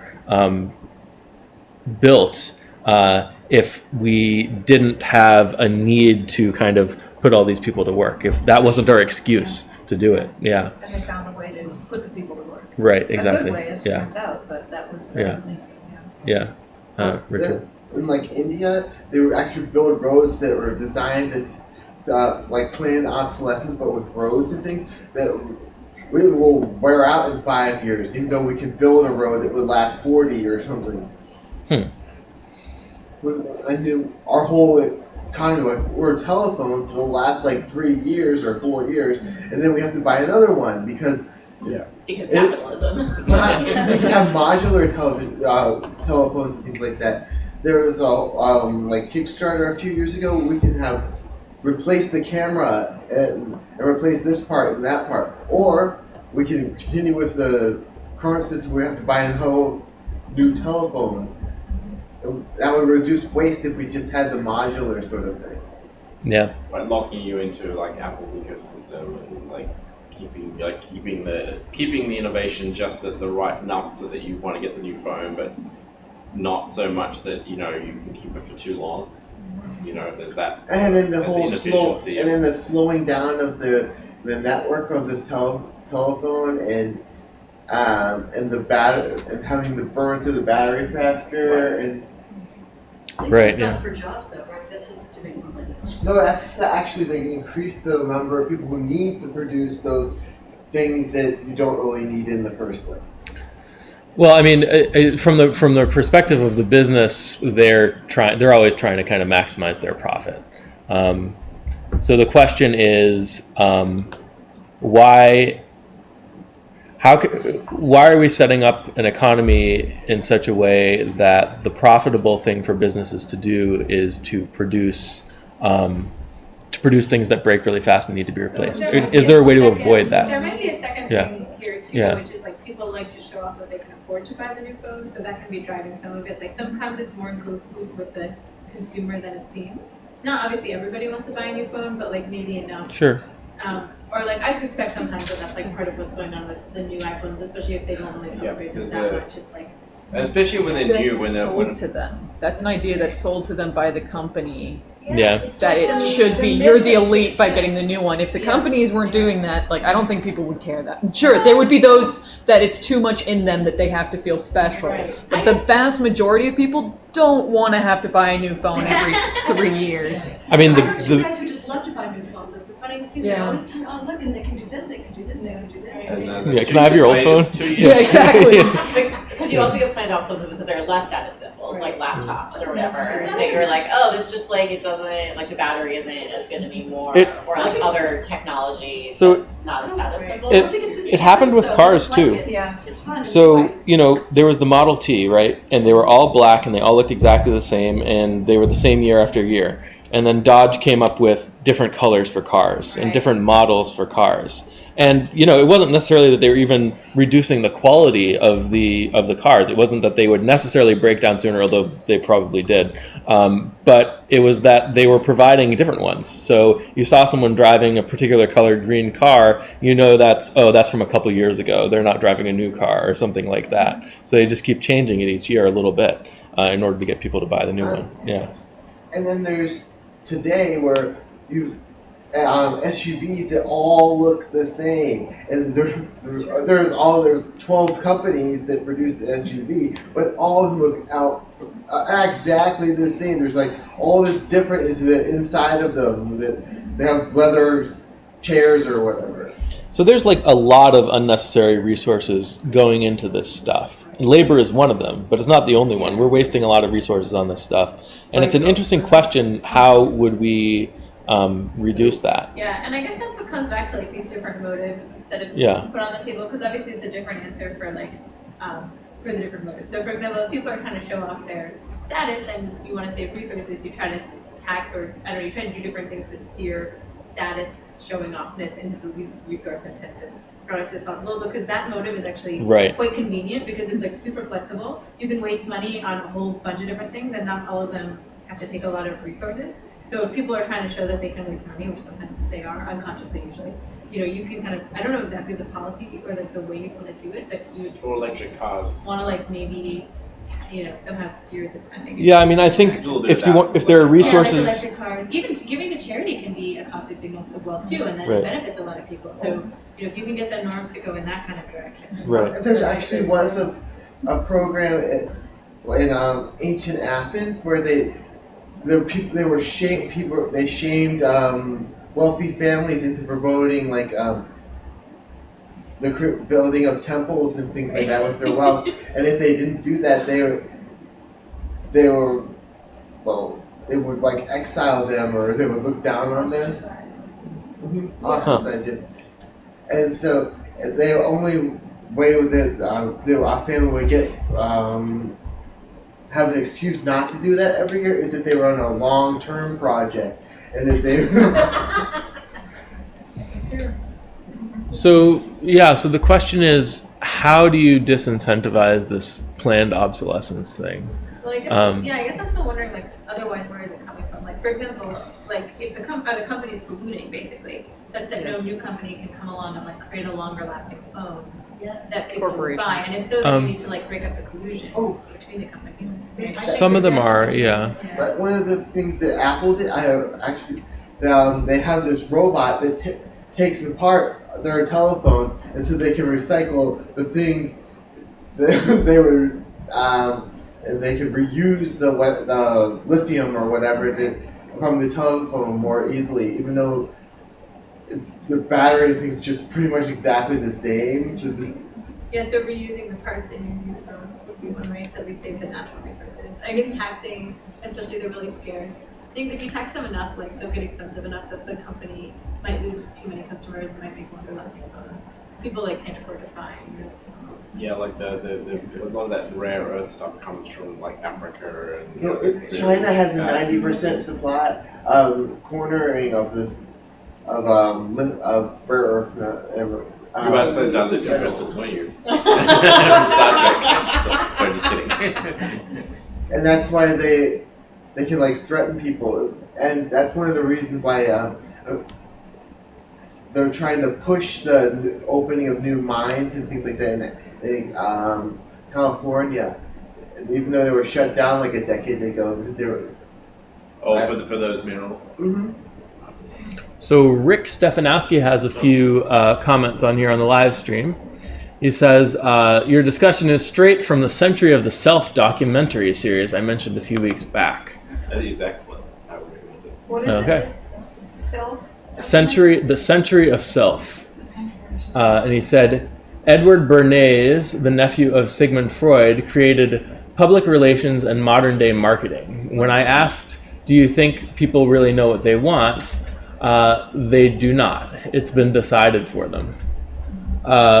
Which is my problem with universal basic income. If people could understand the role they play in the market instead of being pawns, then maybe you could escape planned obsolescence. So I'm not sure what the connection is there between basic income and planned obsolescence and why it's a problem. Is it a problem because you're giving people money and they're just Gonna keep buying the same junk over and over again? Or Yeah. I think is what he's saying. yeah. I Okay. wrote down a little while ago the myth of success, and then he mentioned marketing, which was what I was thinking about. Yeah. And the concept that we really don't know what we want, and that we are being manipulated to think we want things that we don't really want or need, or that are going to actually make us feel better or happy Yeah. or whatever. And I think the myth of success includes the myth of working. I feel like Workism. I think I get what he's trying to say. Like, yeah, consumption's a problem, and maybe like it's sort of the way around the connection that I could see with UBI being helpful for this is that if you have enough time for people, enough people can sort of like withdraw to some degree from the labor market, then they can have time to like question some of these things. Yeah. And that can change things over time, but it in itself is not gonna, like, it doesn't address the planned obsolescence problem directly. Yeah. Also, I think a lot of these opulent things are because of the labor market. Like, I wouldn't have a smartphone if I didn't need to always have access to email. Yeah. I don't have Netflix, but like I wouldn't have Amazon Prime if I didn't have to be buying stuff for job, and also for like during my downtime, all I want to do is watch TV, and so I watch it on Amazon. Same with like the Netflix and all of those. Like, would we be as like mindless consumers for all these opulent things if we weren't just so burnt out from work that all we want to do is just Well, it's sort of and like, have all you know, these like the market is finding conveniences. new untapped resources to colonize and create new demands from, and then once those are used up, it kind of goes on to the next level thing, like now's attention is the scarce commodity, so we're trying to Amazon's trying to, kind of, all the big companies are trying to monetize that, right? And being tired after work, you're not likely to find another way to get enjoyment that requires more work, really, from your point of view. I mean, it's something that you just turn on, click on, buy and have. And it's a shortcut to being happy, really. This kind of reminds me of your point, Alex, about how and when can we align the interests of the consumer with what the market's producing. Because like obviously in an ideal world, it's hoped or assumed that the market is finding new, better ways to like make people happy because people know what they want and then they spend their money to get what they want. And obviously it doesn't always work like that, which you guys are pointing out. And so kind of to what degree can we make that happen? Is there anything that could improve that? The tightness with which the market is actually meeting people's needs. Artificial intelligence is really trying to do that right now, and all that. They're perfect group minds, but they have to satisfy. Well, anyway, they target things much more closely to what you really do want. Yeah. But then, of course, it is to test you. Right. Yeah. So I guess that's the double technical. Yeah. Like I tend to side a little bit with the idea that maybe we do really want some of the things, but there's also the concern that like maybe we're also kind of bamboozled into wanting certain kinds of things. So I guess that's the. Sometimes you don't know you want it. I mean, do you really want it once you know it exists? Yeah. Right. And it gets really complicated. There's also like short term versus long term. Like maybe I want this right now, but in the big picture later I kind of regret it or spending my time like that or Rich, There's a George Carlin skit about how people work to buy things that they don't really want, and that their homes are just shrines to the things that they're not actually able to make Spend the use time, of. like, enjoy. That's funny. I mean, I think this maybe falls in the category of things that UBI can't solve, at least not directly. Yeah. And I feel like a lot of these things that come down to, like, if you want UBI to solve everything, it's just not going to do that. But it can. I think that the exciting thing for UBI is that it creates the spaces for people to question some of these other norms. Yeah, I Yeah. think I'm with you. Like, once you have a little more security, and like people now who have a little more financial security, probably are the ones who tend to have the resources to ask these kinds of questions more often of themselves. Right. Like, am I actually pursuing the things that make me Yeah. happy? Like, am I spending money or time on things Right. that make me happy? I imagine it's hard to even ask that question if, like, you're just trying to survive and like working a bunch of jobs. And you know, Yeah. how do you don't even have choices about those things, so you're not asking those questions. It's a Yeah, starting so I point think to change society. kind of back to Rick's point. You know, he's saying that one of his problems with basic income is that it doesn't solve the problem of planned obsolescence, or wasting a lot of resources, or people buying things that don't really make them better off, and that kind of stuff. And I think basic income, it doesn't solve those problems, but it's also, like as Alex pointed out, it's not supposed to. It solves the specific problem of how to get spending money to people, which is something that you need in an economy. You can't have an economy if people don't have spending money. So UBI is not like trying to solve a new problem, it's trying to solve an old problem that we've kind of been solving incorrectly through the labor market and through like lending and borrowing and stuff like that. Yeah, Belinda. Were you saying earlier anything that UBI is maybe causing problems because it gives people money to buy stuff? I think that's kind of what Rick's getting at, yeah. But people are going to have money to buy stuff anyway in an economy. So the question is, what's the most efficient way to get them that money? If you have enough if you want to go to Europe and you don't have enough to do that, and you get, basic income gives you enough that you can just go buy another thing. Mm-hmm. If you really want to go to Europe, but because of basic income, you just say, well, I'll satisfy my desire by just watching a movie. Well, you could use the basic income to go to Europe. Yeah, but if it's enough. You can save up. Yeah. Oh, that's a concept. Yeah, Curly. I'm just thinking that universal basic income acts like a budget for people, and that when you're really budgeting, you become much more careful about what you buy. It's no longer removed from you when it's coming and the debt. I mean, it really makes it much more personal, gives you more control over it. People can plan, and that's what these Yeah. basic income experiments have really shown. I think, like, You've got it, you're gonna want to protect it a little bit, and maybe you won't be so careless. Right. Yeah. Yeah, and Richard. Yeah. Well, there was in the article they were talking about aristocracy and things like that, and I read an article, I think it was this week or the week before that, about how throughout much of human history, the aristocracy was the ones who produced most of the innovation because they had the money and the time to do it. So for every 10,000 who were all they wanted to do is fox hunt or go dance at the ball, there was one, Sir Isaac Newton, who produced some great invention or whatever. Yeah. And so then if you have a basic income, there would be more people who would be able to do like citizen science and things like that. Yeah. So the question is, do you want to get the people who are maybe doing the least interesting stuff to be doing something slightly more interesting, or do you want to give everyone the freedom such that the ones who can really take advantage of it do something amazing? Yeah. Most of us do fox hunting. Sure. This is also a valid I'll choice. just make a short Go ahead, point Bethany. exactly Yeah. on that point, but I was reminded in terms of the spillover of this ethic is like one of the things that stands out to me is that even the really wealthy in our country often work, or like at least have some kind of pretense to work, which is different from the aristocracy. Like even people sitting on so much money they would never need to work. This ethos like seeps in, and I know one person like this, and I know a couple at least, and there are others, that like you still have some kind of job, or you're supposed to be starting some kind of company, or like like my friend who is incredibly wealthy works a lot, like was very busy and stressed out for quite some time, totally unnecessarily, and like there's various reasons for that, but part of it I think is that like even when you don't need the ethic anymore, you kind of it's internalized, and like I just thought this interesting anecdote about like versus other periods of time where like it wasn't the idea wasn't necessarily that you do the same kind of work as everybody else when you're like really big Yeah. wealthy. But Yeah. now, What's motivating your friend though? Isn't it just because he wants to do a lot of stuff?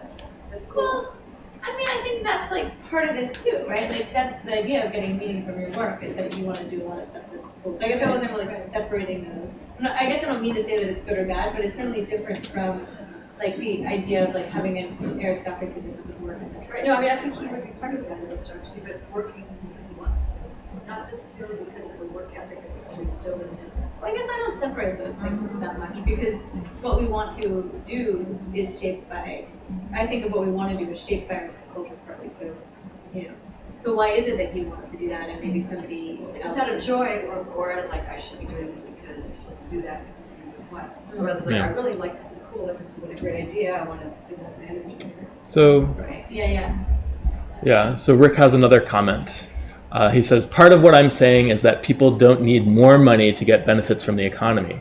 They need to make better decisions. And they will make the same poor decisions if they get UBI. So, I mean, to some extent, that might be true. That, like if you change where people are getting their money from, that doesn't mean they're necessarily going to be making better decisions. There are some arguments that could be made that, they might make better decisions if they have more freedom, they're able to plan better and stuff like that. They'll be able to make Yeah. different decisions But it's- if they don't receive their but- money from their jobs. Right. So it's also important to recognize that basic income isn't just about giving people more money. It's about people have money in order to, and in order to benefit from the economy, you do have to have money, not necessarily more money, but where the question is, where are people getting their money from? Are they getting it from jobs that we created as a way of forcing money to people, or are they getting it more efficiently through something like a basic income? Or through credit. Or through credit and borrowing and that kind of thing.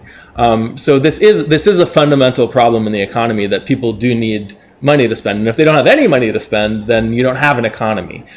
So the question is, the money that they do have to spend, where does it come from? And basic income kind of offers a very clean solution to that problem. It doesn't address, at least not directly, the problem of people spending their money in the wrong way, that kind of thing. So you're right about that. But that's not a problem, I would say, with UBI in particular. And I wouldn't say that something like basic income, like making the mechanism by which people receive their money more efficient, is something that prevents us from addressing these problems of people spending their money incorrectly. But it's certainly a problem worth addressing. Yeah, Janae? Yeah, and to that point, what came to my mind was food stamps. And having worked in a grocery store setting, for every 5 people I saw buying, bread and milk and the necessities with their food stamps, I also saw the one that would come in and buy soda and candy bars with their food stamps.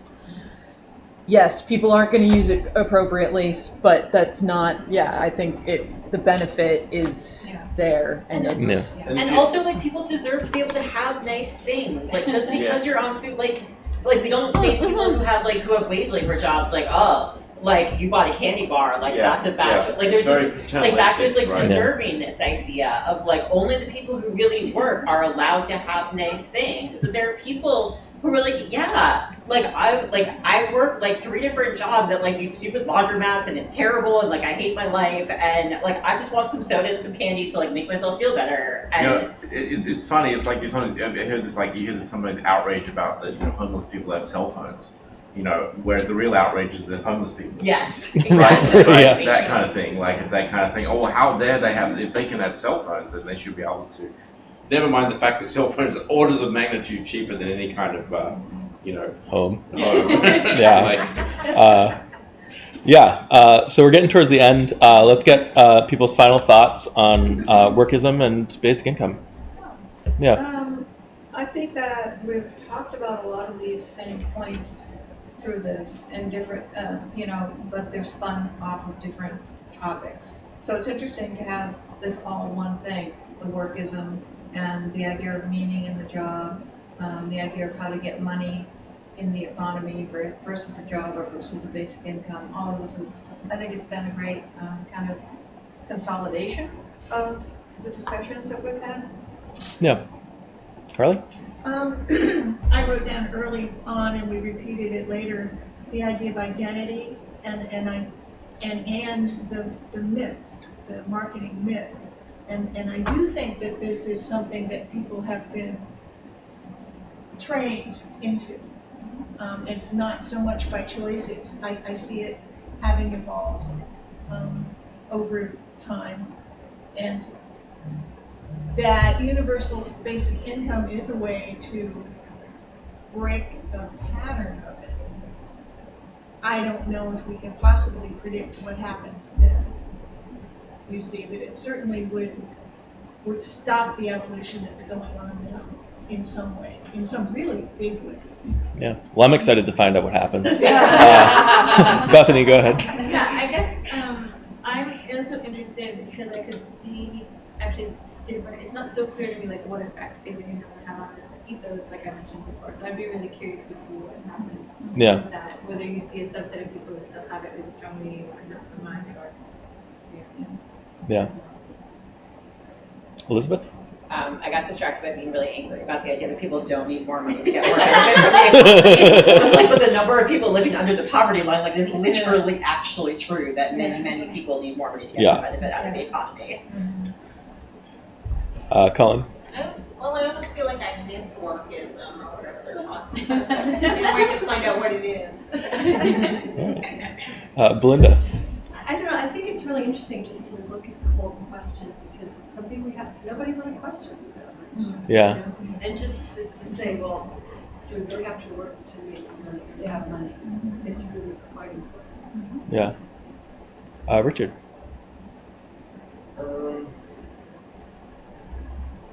I'm interested if basic income is instituted, how will people live their lives without the necessity of work? How will we be able to go to the next level of human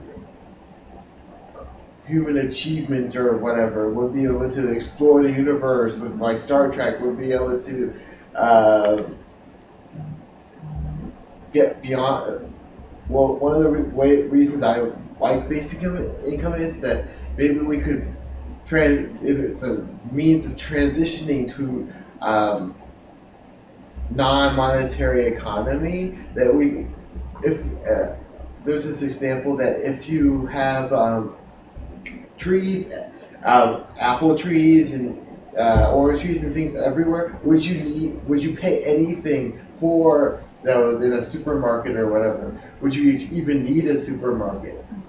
Could you just go to a dispensary and they just give you what you need, and they would look down on people who hoard a 50-pound, dozens of bags of rice or whatever?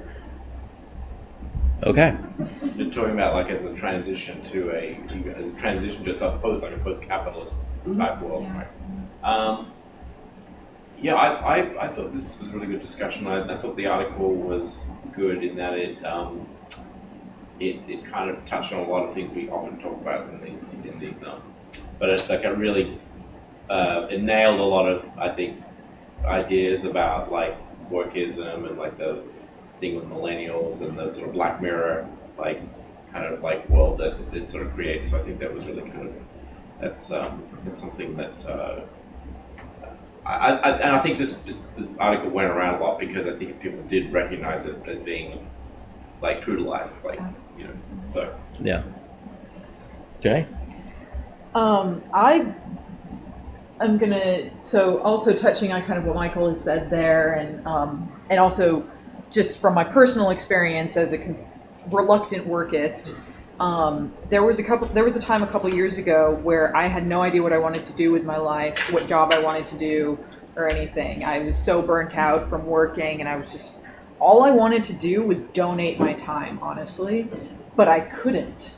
I understand, Rick, your perspective of like, not everyone's gonna do that. I get it, but I would love to have had that as a choice to just I would be happy to live out of my car for a little while, but I still need some funds. I can't not have any funds. I haven't figured that way of life out yet, sadly. And to donate my time and to not be defined by my job, to be able to not have a conversation that is just like, yes, I'm a production manager. I work for a company called Teatro Zanzani. I do whatever and everything that the company needs doing. Like, that's not me. That's what I... And what do you I would, do? Yeah, I would prefer to just be like, I'm just I'm do whatever needs, like, I'm just here to help and just want to give people that opportunity. And I think people will rise to the occasion. Not everyone, of course not everyone, but if more people had the option, I think we would see that. And of course, the media wouldn't play that part up of it, and that's a topic for another conversation. But I think to give this incoming generation the choice would be life-changing for so many people. Yeah. So Mitchell's closing thought is that with the advent of computers, a lot of companies keep up-to-the-minute stats, including productivity per hours worked. So there's this, I guess, this workism thing from individual workers, like wanting to push themselves as hard as they can. But then there's also this like tighter control that's possible with technology. Like with Amazon, there's there's an automated system that actually can fire people if they're not doing so many actions per second. There you go. Yeah. And we all know what actions per second are, right? Like if you're playing StarCraft, it's just like how many clicks, and people are just like clicking in random spots, doing nothing, and that's an action per second. And then Mitchell is also saying, with sufficient basic income, there will be more available resources, including time to be able to access well-being activities and products. And I think that's right. And as Rick rightly points out, just because people have the freedom to access these things doesn't mean they will. And those are exciting challenges that I'm excited to face. I think the idea that people can get really driven and really excited about how they spend their time and passionate about what they're putting effort into, I think that's actually a positive thing, or it can be a positive thing. And I think it becomes less tainted by negative stuff if people really do have more freedom, and that's more of what they're choosing, instead of it being tied into this whole kind of survival system and being tied into like the jobs and the workism and stuff like that. So this is a great discussion, you guys. We're off next week. Bethany and I are going to be in our honeymoon. 2 weeks from tonight, we are talking about Fed accounts. So that's the idea of every private citizen having a free bank account at the Federal Reserve. So just everyone would have a bank account. Is that article you sent from? Yeah. So this is there's this law professor at Vanderbilt named Morgan Ricks who's got this proposal for doing this. Is that like postal banking? Yeah, and that's part of how he talks about implementing it. Whoops. Like what banking? Postal banking, like you have a bank account at the post office. Oh. Yeah. Everyone can have it. Telephone banking,